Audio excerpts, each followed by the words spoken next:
कुडाळ तालुका भंडारी बांधवांच्या समाज मेळाव्याच्या निमित्तानं आज पालकमंत्री नितेश राणे आणि कुडाळ तालुका भंडारी समाजाचे अध्यक्ष तथा उभाटाचे अतुल बंगे एकाच व्यासपीठावर एकत्र आले होते। दोन विभिन्न राजकीय धारेचे ही व्यक्तिमत्व एकत्र आल्यानं अनेकांच्या भुवया उंचावल्या। हे दोघे या विषयावर बोलतील का असा प्रश्न सर्वांनाच होता, पण या दोघांनी कोणालाच निराश केलं नाही। आपल्या एकाच व्यासपीठावर एकत्र येण्यावर दोघांनी आपली भूमिका स्पष्ट केली। सुरुवातीला पाहूयात अतुल बंगे काय म्हणाले ते आणि नंतर पालकमंत्री नितेश राणेंची भूमिका ऐकूया। शब्दाला लागू मगाशी बादल म्हणाला तसा मी एक साधा व्हॉट्सअपवर मेसेज टाकला, तर आमच्या भंडारी समाजाच्या मेळाव्याला या काय येतो ना, हाच मेसेज टाकते भरभरून सगळं काय दिलं। बरोबर साहेब, मी 40 वर्ष या समाजकारणाने राजकारणामध्ये आहे। मी काही तुमच्या पक्षाचा नाही, पण तुम्ही ज्यावेळेस निमंत्रण पत्रिकेवर नाव पडलं त्यावेळेस बऱ्याच माझ्या सुद्धा सहकार्याने मला दोष देण्याचे प्रकार सुरू केले की तू आणि तालुक्याचा अध्यक्ष आणि नितेश राणे साहेब कसे। पण आवर्जून या ठिकाणी सांगतो, नितेश राणे साहेब आमदार नव्हते, पण आमदारांचा दर्जा होता त्यांना। राणे साहेबांचे सुपुत्र होते, म्हणून संपूर्ण महाराष्ट्रात ते भ्रमंती करत होते आणि जनसंपर्क दौरा केला। आणि त्या दौऱ्याच्या निमित्ताने पहिला दौरा मी राष्ट्रवादी काँग्रेसमध्ये असताना सुद्धा नितेशभाईंनी पहिला दौरा माझ्या उमर महाराष्ट्राच्या गावामध्ये लावला आणि माझ्या त्या ठिकाणी त्यांच्या पक्षाचा मी नसताना सुद्धा त्या ठिकाणी आदर नृत्य करून त्यांनी सन्मान मला त्या ठिकाणी केला होता। त्यामुळे तिथपासून त्यांची ओळख माझी चांगल्या पद्धतीने आणि तिथपासून आमच्या व्हॉट्सअपवर चालू आहे। त्यामुळे आमची तालुका कार्यकारिणीची मिटिंग झाली त्यावेळी मी ते एकदम आश्चर्यचकित सगळे लोक झाले।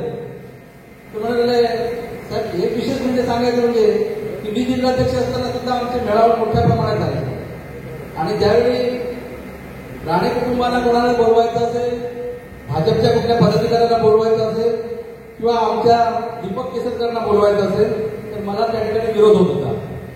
आणि असाच मेळावा त्या ठिकाणी मांजरेकर साहेबांच्या उपस्थितीत आंध्र प्रदेशचे मंत्री आणून त्या ठिकाणी आम्ही कार्यक्रम घेतला। तो मेळावा आमचा थोडा अगदी संकटात गेला आणि तिथपासून आम्ही कार्यक्रम घेतला नव्हता। पण आमची तालुका कार्यकारिणीची मिटिंग झाल्यानंतर मी ठरवलं की आता त्या ठिकाणी हा कोण आणायचा नाही, तो कोण आणायचा नाही, हा काय ठेवायचा नाही, जेणेकरून जिल्ह्यासाठी तुम्ही सगळ्यांसाठी करता तर आमच्या भंडाऱ्यांनी 100% तुम्ही करा म्हणून तुम्हाला निमंत्रित करायचं असं मी ठरवलं। त्यामुळे कुठल्या पक्षापेक्षा करण्याचा काही विषय नाही, पण ज्यासाठी आज हे धनुष्यबाण त्यांनी उचललंय संपूर्ण सिंधुदुर्ग जिल्ह्यामध्ये चांगल्या पद्धतीने पालकमंत्री म्हणून काम करतायत, म्हणून आमची जी भंडारी समाजाची भूक होती ती भूक आम्ही त्या सांगण्यासाठी मला 100% खात्री होती की नितेश राणे साहेबांना या ठिकाणी या कार्यक्रमाला बोलवले त्यानंतर आम्हाला आमची जी काय मागणी आहे ती 100% त्या मागणी पूर्ण होणार एवढा मला आत्मविश्वास होता। आज आपल्या कुडाळ तालुक्याच्या भंडारी समाजाच्या या मेळाव्याच्या निमित्ताने तसंच गुणवंत विद्यार्थ्यांच्या सत्कार समारंभाच्या निमित्ताने आम्ही आवर्जून तिथे उपस्थित आहे। माझ्या अगोदर सगळ्याच मान्यवरांनी या कार्यक्रमामध्ये मी कसा आलो, कसं आमंत्रण दिलं याचा उल्लेख केलेला आहे।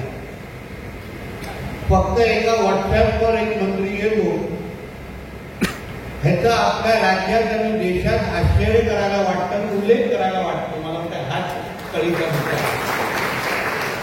शेवटी आम्ही सगळे जनसेवक आहोत, आपल्या सगळ्यांचे सेवक आहोत। हातातले मोबाईल आणि बाजूला असलेला पीए हा लोकांबरोबर जनसंपर्क वाढवण्यासाठी असतो आणि म्हणून त्या मोबाईलचा त्या पीएचा योग्य पद्धतीने वापर करावा हा माझ्यासारखा एक लोकप्रतिनिधी नेहमी ध्यानात ठेवून काम करत असतो। अतुल बंगेजी आणि माझी ओळख आणि मैत्री तशी जुनी आहे आणि ती राजकारणाच्या पलीकडे आहे। अतुलजी आपल्या सिंधुदुर्ग जिल्ह्यामध्ये कुठल्याही पक्षाच्या कुठल्याही कार्यकर्त्यांच्या बरोबर एक दुसऱ्याबरोबर संबंध ठेवले तर चालतात। कुठला या पक्षाचा नेता दुसऱ्या पक्षाच्या नेत्याबरोबर कधी भेटला, बोलला, फोटो काढला तर चालतं, पण राणेचा थोडे नियम वेगळे आहेत। तेच विषय आम्ही केले तर लगेच त्या व्यक्तीकडे विचाराकडे संशय प्रवृत्त झाला। वर्षानुवर्ष अतुल बंगेजी असतील, मी असतो, आमची ओळख ही राजकारणाच्या पलीकडची आहे. सिंधुदुर्ग जिल्ह्यामध्ये मी जेव्हा काम करायला सुरुवात केली तेव्हा खूप लोकांना कदाचित माहिती असेल की मी पहिलं कुडाळ मालवण मतदारसंघ हा लढवणार होतो आणि म्हणून गाव तिथे मी अशी माझी एक मोहीम मी सुरू केली आणि त्या अंतर्गत मी आमच्या बंगे साहेबांच्या संपर्कात आलो, त्यांच्याशी भेटलो, संपर्कात राहिलो आणि त्या दिवसापासून ते आतापर्यंत ते त्यांच्या पक्षाचं काम प्रामाणिक करत आलेले आहेत. मी माझं काम प्रामाणिक करत आलेलो आहे. पण आम्ही एक दुसऱ्याबरोबर मैत्री जोपासलेली आहे आणि त्या मैत्री आणि ओळखीमुळे मी आज इथे तुमच्या समोर इथे आलेलो आहे. आठवड्यात एकाची तुम्ही विकेट काढली तसं अजून एक विकेट रुपया काढू नका. आमची मैत्री ही राजकारणाच्या पलीकडची आहे आणि जसं पत्रकार एका चॅनलचा दुसऱ्या चॅनलच्या बरोबर संध्याकाळी जेवायला बसतो तसं आम्हीही एक दुसऱ्याबरोबर ओळख निश्चित पद्धतीने ठेवतो. त्याच्यामध्ये काही आश्चर्याची गोष्ट आहे. शेवटी जेव्हा त्यांचा संपर्क माझ्याशी झालेला आहे, त्याची माहिती बोलली आहे, मी ते की अशा कुडाळ तालुक्याची या व्यक्तीला तुम्ही मदत कराल का, तुमच्या ह्या अशा प्रशासनामध्ये आपलं एक काम आहे, तुम्ही मदत कराल का, एवढं नेमकं साधी चर्चा असते. आमच्या संबंधांचा फायदा अगर सिंधुदुर्गच्या जनतेला होत असेल तर मला असं वाटतं ही मैत्री आपण त्या मैत्रीची कौतुक करायला पाहिजे. आणि म्हणून जेव्हा हक्काने त्यावेळी त्यांनी मला व्हॉट्सअप केलं, मला माऊलीजी येतो नक्की आहे. काल गुजरातला होतो, त्याच्या अगोदर अधिवेशनात होतो, अधिवेशन संपवलं, काल गुजरातचा दौरा केला आणि आज सकाळी 7:15ची फ्लाईट पकडून इथे आलेला.